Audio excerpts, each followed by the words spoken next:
still relatively new. I had a couple of hiccups, but season Okay. 2's been really smooth so far. Hopefully, I'm not saying that too early. I'm sure it'll be fine. Yeah. Okay, let's check. Looks like here it does say we are live. And we should soon be showing up on LinkedIn. And if anyone's already joined us straight off the bat, hi, thanks for joining us. Tell us where you're joining us from, what sort of a clinician you are, and if you've got some questions for Tessa already, go ahead and leave them in the comments. We're going to come around to questions towards the end. Oh, there we are. I was a bit worried I couldn't see us on LinkedIn just yet. Okay, so as people are joining us, let me quickly make sure that we're in the right chat section as well. Aha, there we go. I was in the wrong section. And what I'm going to start by doing is perhaps share the link to your website. And that'd be a good way for people to just have a look and see where we are. I can see a couple of people are here and joining us now. Really fantastic. Thank you for joining us. Tell us where you're joining us from, what sort of a clinician you are. And if you've got questions for us already, go ahead and pop them in the comment section and we will come around to questions towards the end. I think we can get started. Right. All right, so welcome to episode 33 of the Clinician Founder podcast, where we explore the stories of doctors and healthcare professionals who've built mission-driven ventures beyond the bedside. I'm your host, Dr. Shubhendra Kulshrestha, an executive coach and an emergency physician, and the founder of the Clinician Founder Actionship, a structured group program designed to help innovative clinicians start replacing a day of their clinical income using their non-clinical skills or innovation. So if you've got an early prototype, a concept, or even just an idea you want to turn into something tangible, comment the word dream and let's have a conversation. But for today's episode, we've got a real treat. I'm joined by Dr. Tessa Davis, consultant in emergency medicine, an educator, and the founder of AYCI Consultant Interview Academy, one of UK's most trusted interview prep platforms, helping hundreds of doctors land their dream consultant jobs. We'll be diving into the systems, the mindset, strategies behind Tessa's success, how she spotted the opportunity, built her first offer, and scaled an academy that blends her teaching expertise with digital delivery, all while still working part-time in the NHS as well.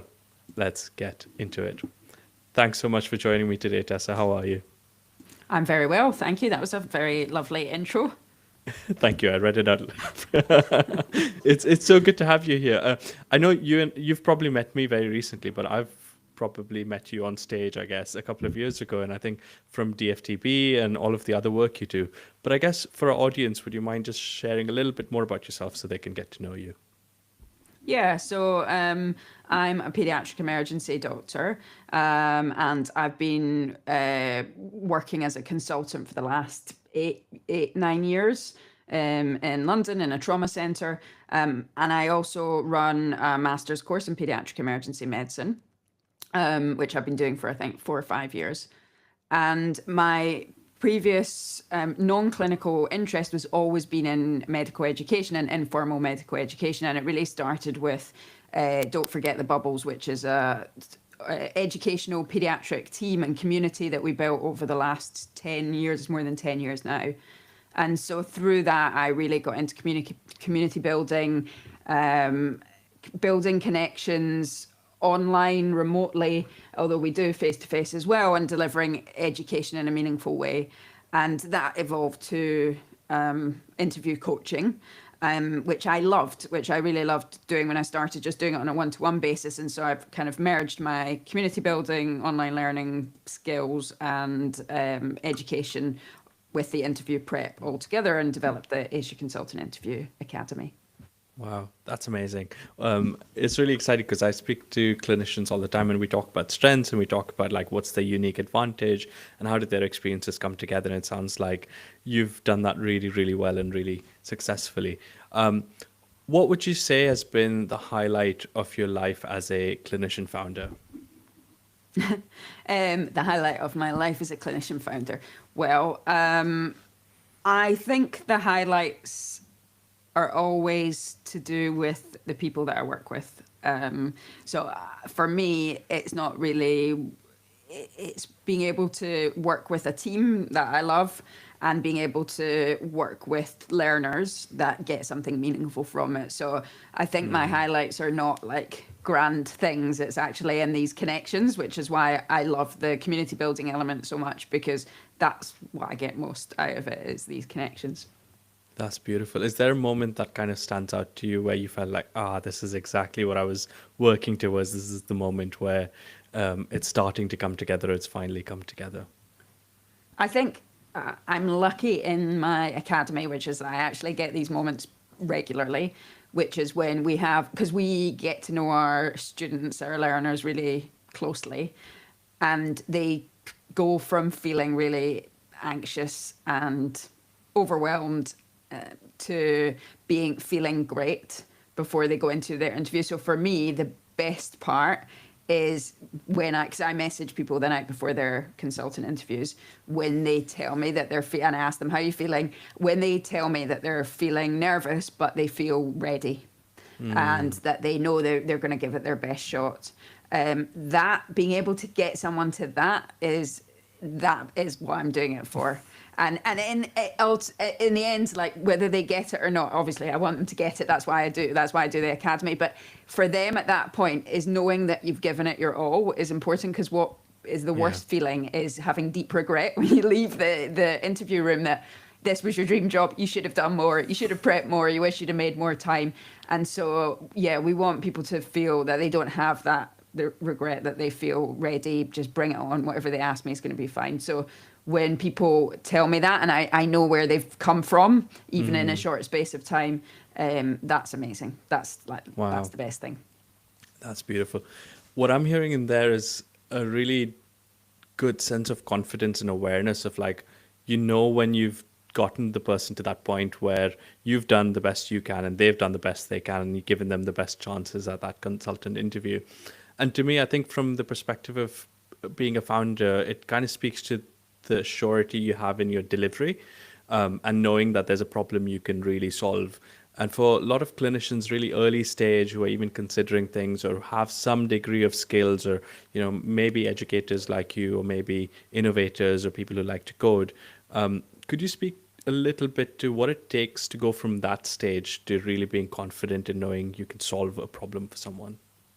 I think it's something that is relevant to you. So, it's something that you have skills, but also experience of. So for me, the reason it was important to me is because I used to be a terrible interviewee. And I was terrible. I couldn't get into pediatric training for several years because my interview skills were so bad. I actually thought I was going to have to not do pediatrics, because I was just unprepared, and it was just, it was how it would go on the day. Like it might go by chance. They might ask me questions that I would do okay on, but there was no rhyme or reason to it. It was not within my control, and most of the time I was just a blithering mess. And so it really impacted me. And so I know when you're bad at that, it carries, that just becomes your identity. I'm a terrible interviewee. I'm never going to get a job. This is never good. And you just carry that all the way through because you've had bad feedback. So I know what it's like. And so when you're choosing whatever business idea or whatever it is, something that you have an understanding of why it's important, and also that that it's a problem that other people face as well, that's a good starting point. Because if you don't care about it that much, or if they don't care about it, if there's no one else that cares about it that much, then it's going to be very hard to make it a success and make it something that you're motivated to keep doing through all the difficult parts, because it's not going to be brilliant at the beginning. So you need to really feel connected to it, and that you really want to make it work. Yeah. Wow. Okay. So it's almost as though your own journey is your first proof that if I can do it for myself, I'm going to try doing it for other people. It was for me. I don't know that has to be. Maybe it's unfair to say it has to be, because then you might not have a deep problem that you want sorted. But I do think if you have that connection, it's much easier. And most of the people outside of medicine as well who have good businesses is because it's something that's important to them. That might be through personal experience, or it might be for another reason, but you've really got to care about the goal or the mission. Otherwise, you are going to bail very early on when it's not easy or something goes wrong. Absolutely. Yeah, no, certainly that's been my experience as well in terms of trying to build the flexibility in my week and all of those bits and trying to make innovations come to life and make ideas stick in a way that people adopt them. And all of those bits have kind of led Yeah. me down this route as well. Um, what would you say was the time when you felt, oh, I can actually charge people for this confidently and I know that this will work? Yeah, it's hard because that's not really what we do as doctors in the NHS, is it? Not We don't at all. charge people for stuff. We do stuff for them for free. So it's really, I feel that it's really difficult. And actually, before I did the business, was running Don't Forget the Bubbles, because we did that as FOAM, so it's free open access medical education. That's the whole principle. It was a free blog. But over time, as it grew, it wasn't free for us. It was costing, like the website, we get 1.5 million views on the Don't Forget the Bubbles website each year. So it's like a big size, and it costs to do that, to get it, you have to have some graphics of this and all. It costs. And so in the end, it's not sustainable. So FOAM is one of the challenges of free open access medical education, is that it's not really free for the people. And so we started, the first thing we did, I think that we charged for, was running a course, online course, or running a conference or an online course, and we had to charge people for it. And it was a real stress, is like asking people to pay for something when we have set this up to be FOAM. So I kind of had grappled with this idea of how to do that and whether you should and what it was like and all the angst of dealing with how people might feel about that. And a lot of it, I think, in medicine is worried about what other people will feel if you're charging them for something. Yeah. And what people's reactions are going to be, especially when we're in such a, like, the NHS, everything's free. It's hard. But yeah, for me, I was doing some one-to-one interview prep coaching, and charging people for sessions, so just on a small basis. And so it kind of went from there. But I think getting over that barrier with Don't Forget the Bubbles of charging for a course, I'd already kind of got pushed past some of these barriers of that feeling. That's not to say it's easy. It's definitely a thing, a reasonable thing that many medics, I think, probably are worried about when they start business. Was there a mindset shift that you remember saying, like, oh, actually, I should just look at it this way, that helped you overcome that? I think the mindset shift is probably still ongoing, but definitely in the last year, I've managed to worry less about what people think. And I had some kind of experiences with some online comments and essentially internet trolling that has really, that paralyzed me for a time. But then I realized that it was holding me back in other things. So, like, literally people would be messaging me, my students in the academy, saying, this is amazing, you've changed my life, I've got my job, I'm so happy, your course is amazing. And it was all washing over me, because all I could think about was like some anonymous internet trolls. And that made me realize this is silly, because when you're focusing, or you're worried about what everyone thinks, you're actually not focusing on the people who want your help, who are appreciating your help, because your mind's somewhere else. So I think the realization is that you can't please everyone, and that's okay, because if you did please everyone, you'd be beige and you wouldn't be doing anything different from anyone else. So you just need to accept that, and once you accept it, it doesn't bother you in the same way, and you're freer and more able to show up for the people who want you to show up for them, and actually to serve them. That's so interesting. I've also been fortunate enough that the colleagues, not all my colleagues and consultants know about what I do, but the ones that do find out are generally quite supportive and really like to have those conversations with me. I know a lot of my clients and people that I speak to are very concerned about how other doctors and other clinicians will perceive them if they do something beyond just their clinical work. How's your experience been? I do think like it's starting to change, though, because more and more, particularly in emergency medicine, I think people are doing other stuff. because Yeah. it's not realistically, people are not going to be doing full-time clinical emergency medicine work Forever. for 40 years. It's just not the way. So I think in emergency medicine it's a bit easier from people that I work with. Then I either they wouldn't know about it particularly or talk about it, or it would only be positive. So I've never had anyone that I actually work with say anything negative about it.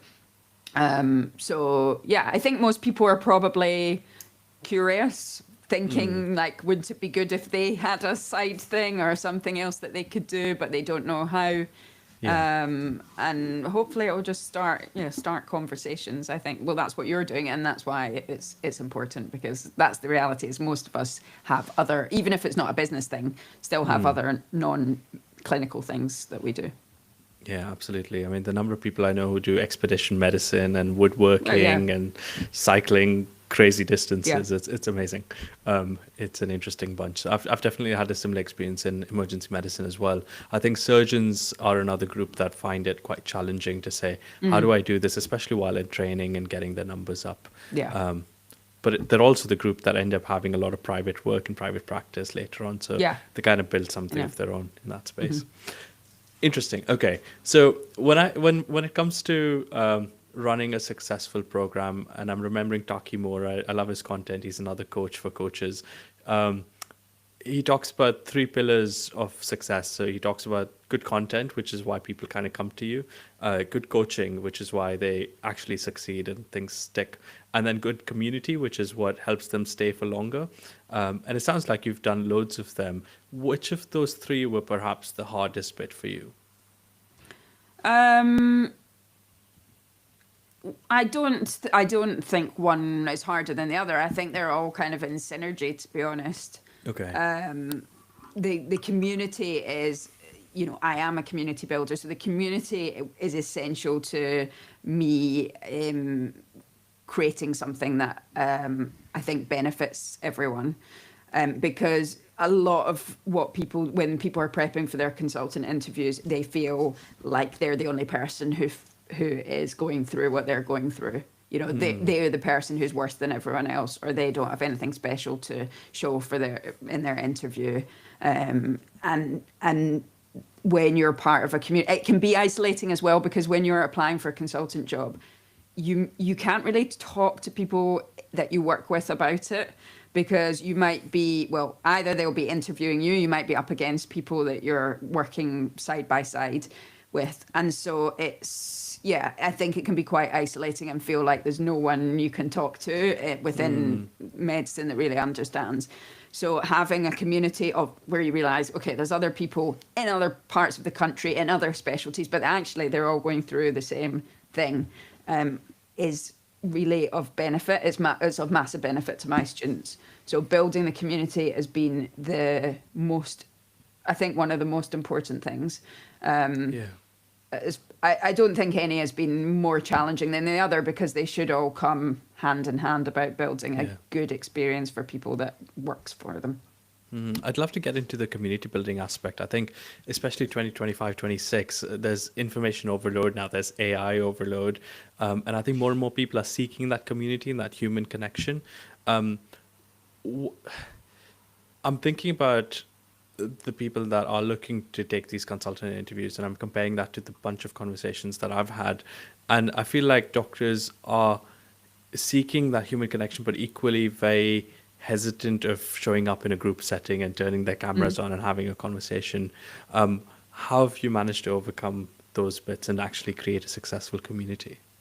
Well, it's safety, it's psychological safety. That's what it is. So that's how you kind of build that environment where people feel that they can share. And there will be some people who don't want to post stuff. There's people on the periphery of these communities or of any community who are observers, lurkers, whatever you want to call them, who actually can still get a lot of benefit from the community. And in fact, I'm always surprised when people message me and they've got their job and they'll say, like, I've never posted, but I've watched everything. I've listened to every single thing you've done. I've watched everything. I followed it to the letter, but I've never put myself forward. And they still get massive benefit from it. Wow. So in a community, it's not necessarily the obvious people that are still getting benefit.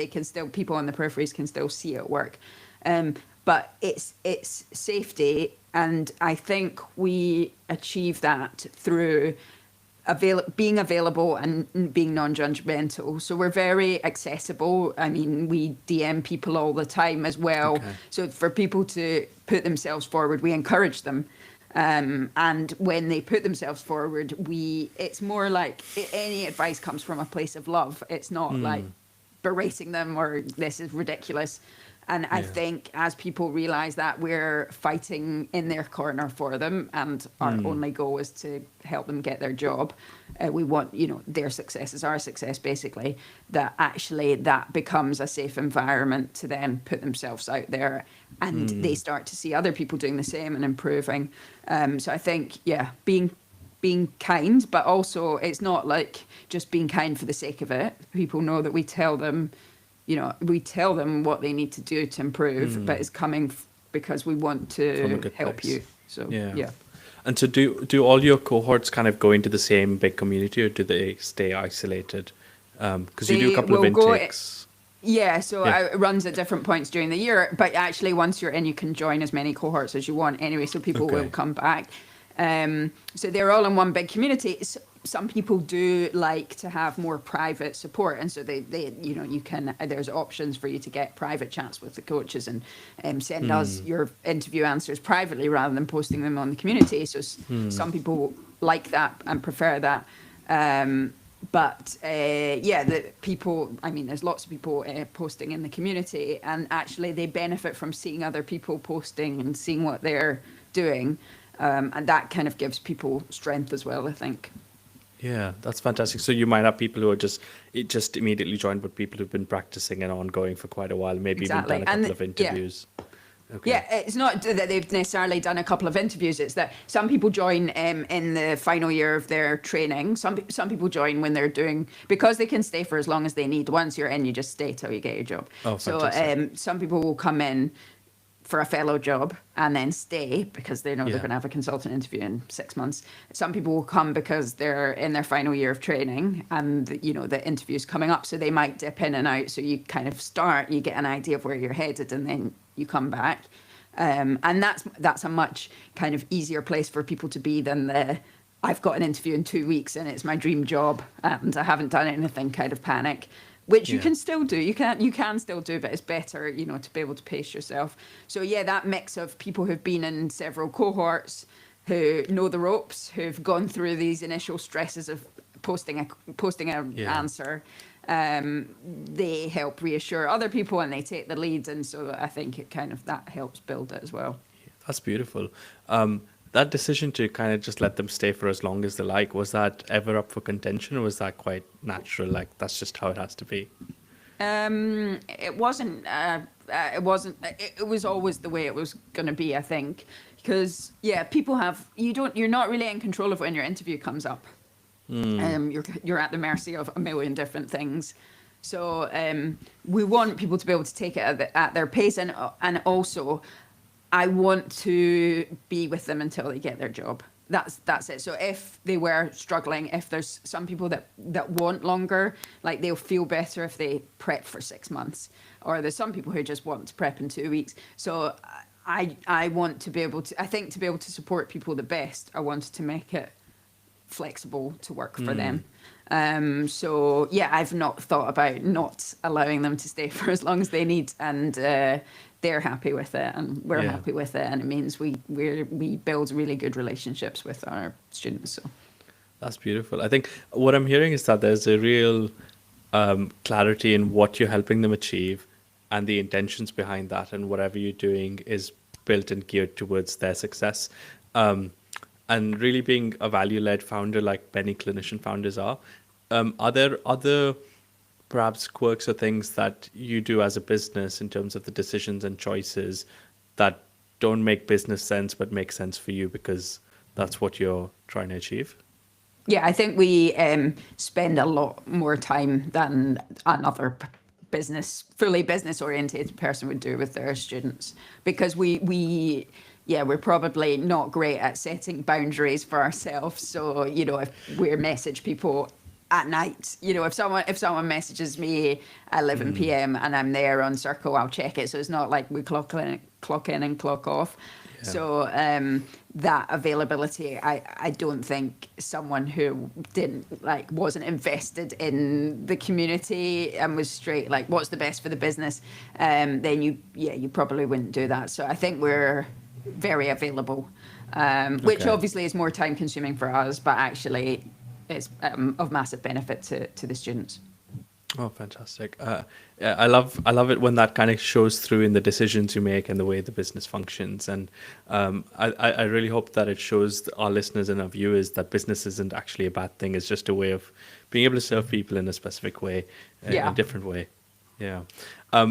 I'd love to kind of hear a little bit more about your business model. And I know you mentioned you've got a launch coming up. What's your general way of, and I know you run ads as well, because unfortunately I've been eating up some of your ad spend. Stop watching. I try to swipe through, but it keeps going back. So I'd love to hear, like, what's your main channel of client acquisition? What's the main event? How do they decide to work with you? And we've kind of talked about the delivery element. So yeah, just would love to hear that. Yeah, so I've got a lot of free content. So I do Instagram, YouTube, podcasts that I run with one of my coaches, Becky. We have lots of free stuff, and I do a free live training, so a free webinar to launch the academy. And so people come along to the webinar.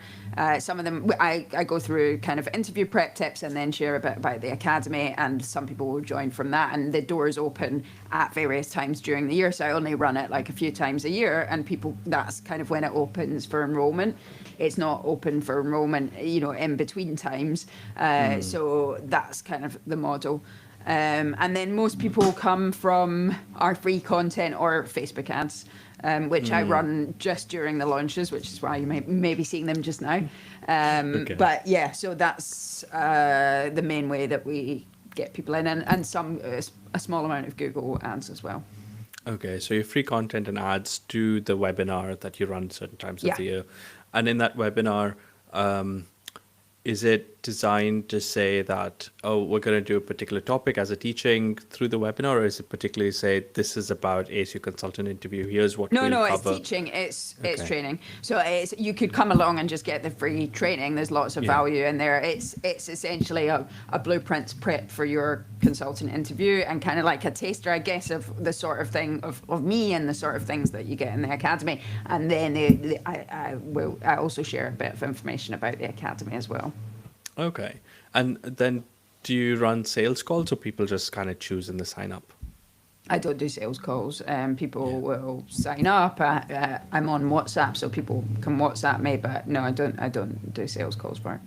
Yeah, no, that's fantastic. I did a lot of discovery interviews initially, and not a big fan of sales call. I tend to unsell myself, if anything. It's a skill. I have done sales. So before, one of the other things I did before this was I was a ghostwriter for sort of social content for CEOs, kind of corporate CEOs usually in America. And so for that, I did sales calls. This was kind of my first big foray into business, which is massively outside my comfort zone. Like, this is a world that I was not familiar with at all. And having to sit on sales calls with, corporate CEOs and sort of pitch my services it's a kind of very uncomfortable place to be. But I actually think the skills are really good that you can then use for other things, even if you don't do sales calls. Just the idea of it's a conversation, and how people think about the decisions that they make. So it's definitely. How do you go from emergency medicine and pediatrics to doing ghostwriting for corporate CEOs in America? Yeah, I don't know. That was quite the leap. Well, I was doing a lot of Twitter. I'm not really on Twitter so much now, but and so I was writing content for myself, and then realized actually I'm quite good at this. And so when I was thinking about business and what I could do, that was a kind of obvious step because it was within my skill set. So talking about things that are within your skill set. But then it has to be things that you really, like I said, that you really feel connected to and care about the mission. And I suppose that's where it wasn't really for me, is that it was fine, it was good, and it was a way to sort of generate income. But really, it's not my kind of mission to write, social media posts for CEOs. So it was not. Yeah, I think it was the right thing to stop and move towards this. Fair enough. So what I've learned so far is you've got some really good writing skills, you've got some really good communication skills, you've got fantastic education skills, and you're able to build a community with really good psychological safety and direct them towards something. I'm curious, I guess, if in 2026, if you were to start a new community, how would you do it? I started this community only 2 years ago. Okay. 18 months to 2 years ago. So it's not that old. So I think it's thinking about size, managing the size of things, because some of what I said about, not having about boundaries and not like, we love being there and being present, but that does have a consequence for the people running the community. Not just me, but coaches, and what we want to be available. And it's that, I think a big thing is that balance of being available and being supportive, but it being sustainable to be able to do that.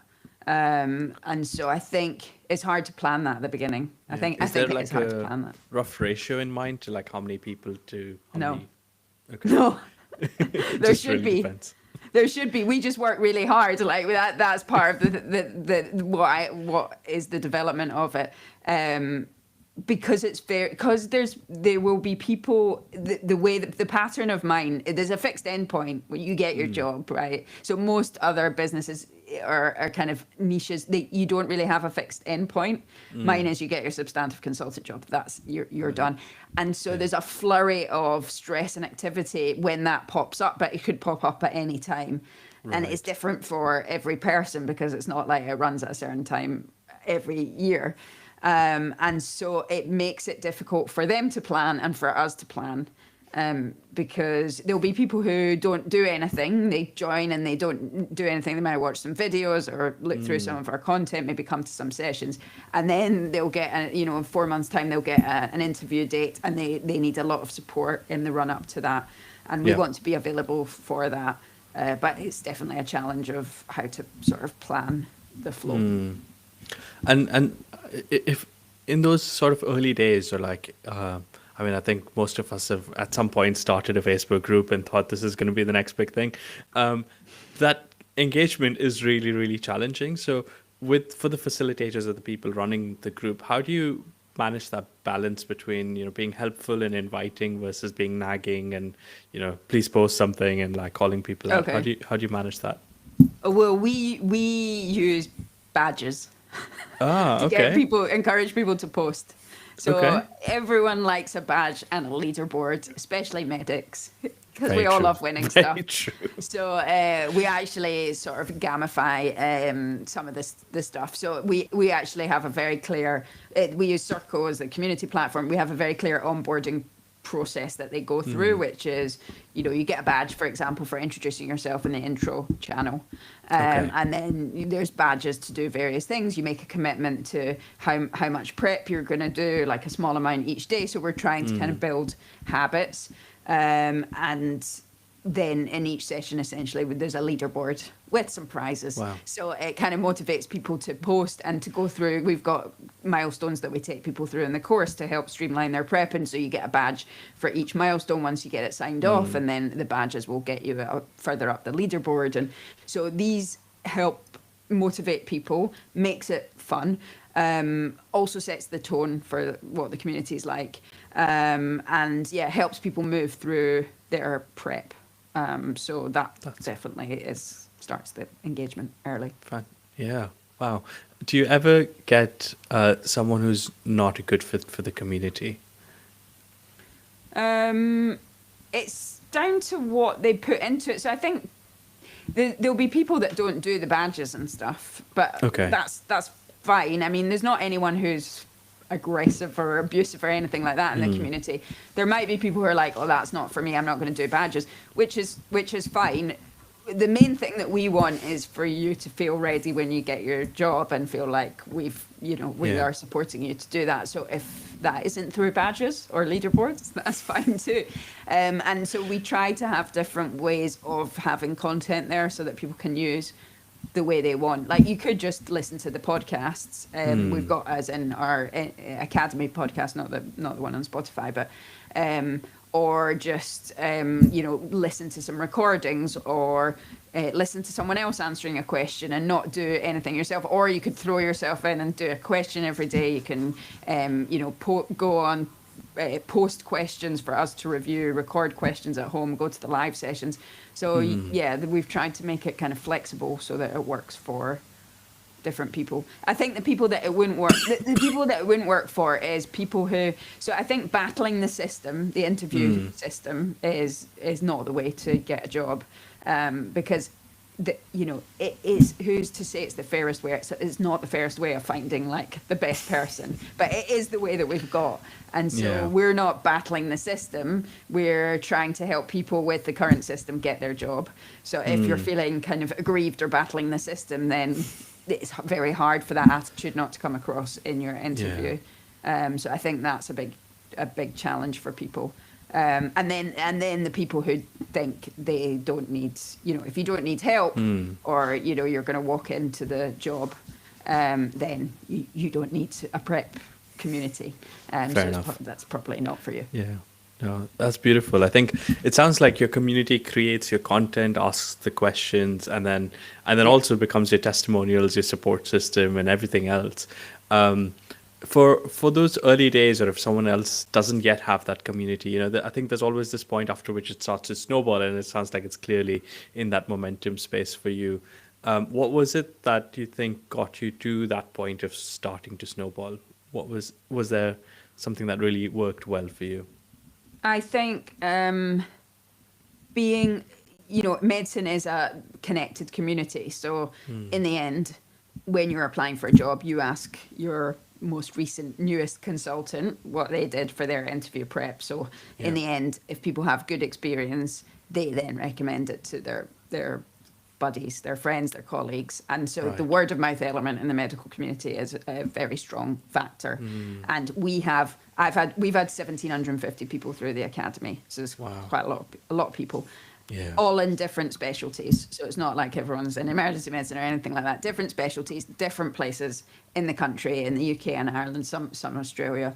And so they're all going back to their own places, and they're all now in consultant jobs, running panels, advising their fellows or final year trainees. And so it naturally the word does spread if we do a good job. And that's why it's so important to us, or it's one of the reasons why it's so important to us to do a good job for them, because then that kind of spreads forward.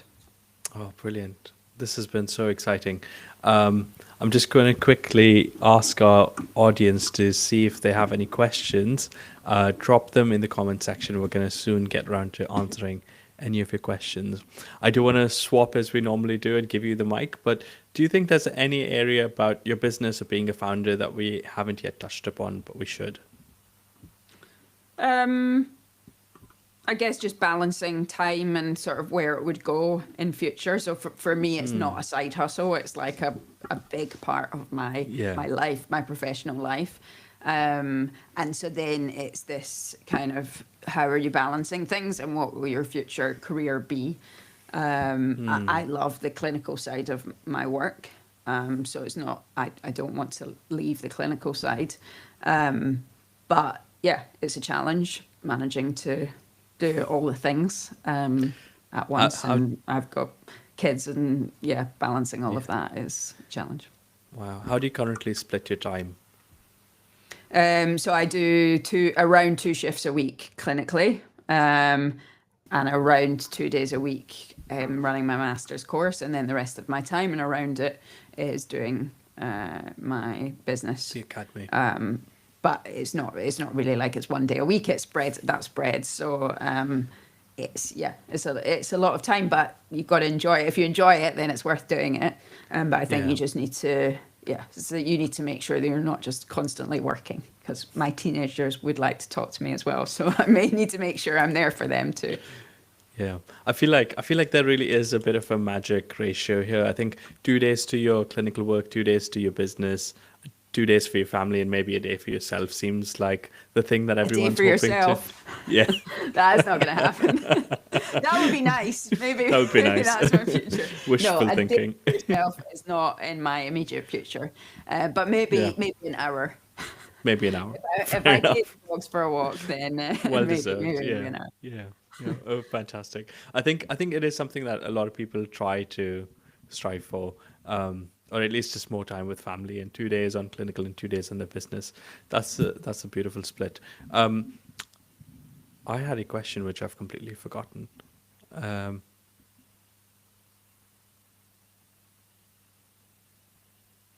hey, anyways, that's okay. I think how about we swap over? I'll give you the mic. You can feel free to ask me whatever you'd like, or take the conversation in whichever direction you'd like to. Sure. Well, I mean, this is your 33rd podcast episode, I think. So I guess you've interviewed and spoken to a lot of different people at running businesses in some way. So what do you think kind of stands out to you as what makes the most success? Like who do you see when you see them and you think this is really successful? What do you think are the key themes that make that work? Yeah, I think previously I've kind of talked about this sense of audacity that most clinician founders have, in like a really nice way of saying, like, they have the audacity to do something that they never thought they would, or somebody else never thought they would, and really just put themselves out there and go through the struggles and make that happen. But actually, I want to just touch on what I thought I'd forgotten, but it came back to me, was also what you said about it not being a side hustle, really. And I think me, like a lot of other clinicians out there, are often looking for just a little bit of extra income that can hopefully give us some time back. And we're looking often for a lot of these side hustles and things to do.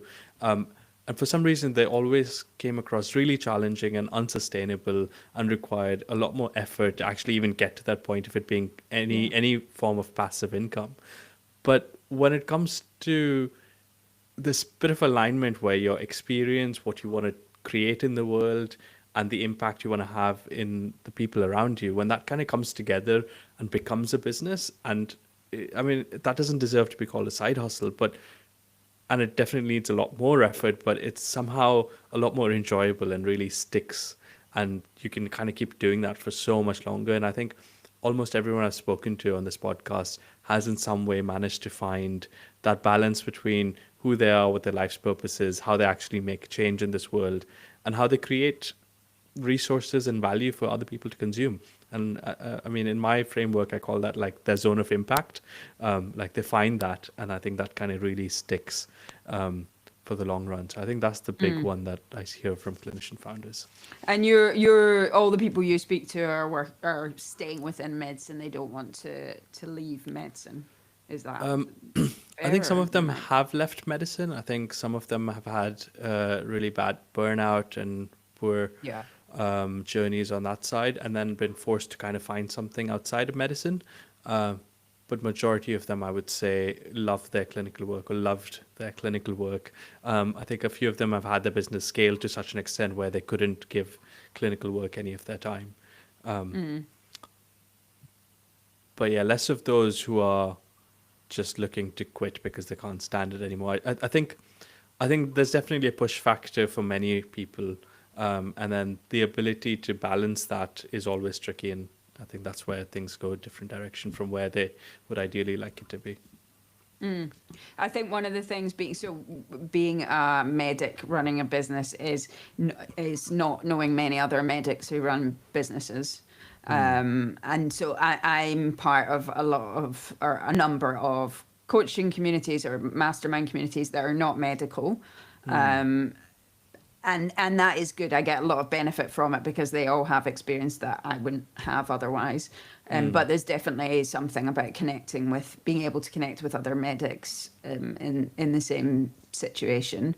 I don't know what you found speaking to other people. Have they talked about that, or how do people sort of connect?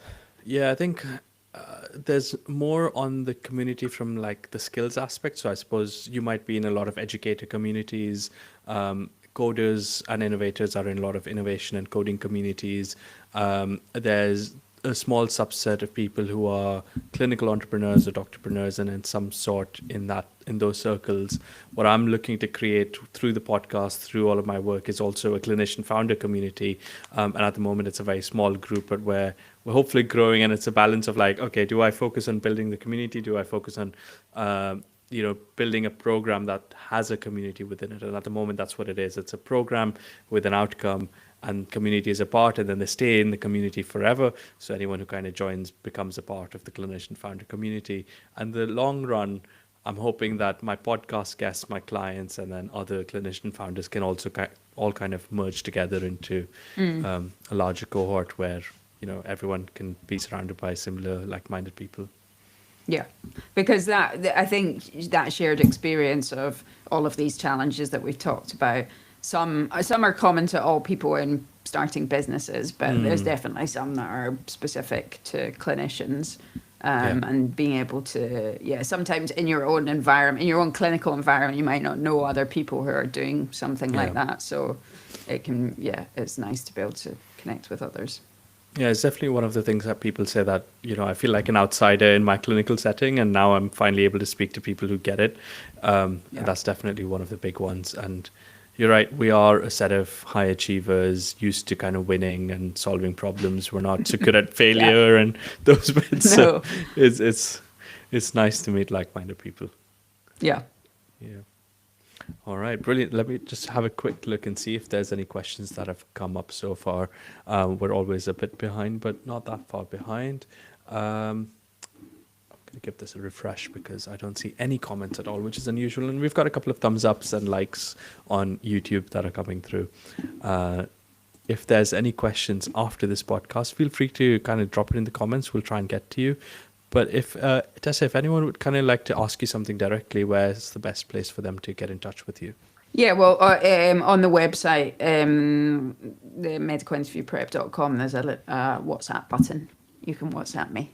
That's probably the best way. I was just thinking, because you were saying, like if people are looking for interview prep practice, they can go to the website. But actually, also one of the things is that we're looking for more coaches as well to help us on the community side. So you may have people listening who are coaches, have coaching experience, that are maybe interested in getting involved. So they can also reach out to me as well, because we're looking for people to join the team. Yeah. And so coaches who would like to help with interview prep, generally. Yeah.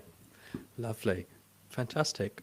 I think with that, I might say that that's it for today's episode. A huge thanks to Dr. Tessa Davis for sharing her story and pulling back the curtain on what it really takes to build something scalable, sustainable alongside clinical work. If you found this conversation valuable, make sure to follow and subscribe the Clinician Founder podcast on YouTube or Spotify or wherever you'd like to listen, and share it with a friend who's sitting on an idea that you think really deserves to grow. And remember, if you're ready to take that first step in building your own non-clinical income stream, applications are open for the Clinician Founder Actionship, the structured group coaching program designed to help you replace one clinical day a week through your innovation, skill, or expertise. Now, don't miss our next live episode this Thursday, the 13th of November at 11:15 a.m. We'll be joined by Dr. Jing Ouyang, co-founder of Patchwork Health, one of the most successful health tech platforms to emerge in the NHS. We'll be diving into the origin story of Patchwork, the lessons learned, scaling from startup to 100 plus NHS partners, and what it takes to really go from clinician to a chief growth officer. Also, a massive thanks to Dr. Akash Vijayan for the intro music of this podcast. Check out his work on Spotify and SoundCloud. Until then, keep building, stay bold, and remember, you have the power to build something extraordinary.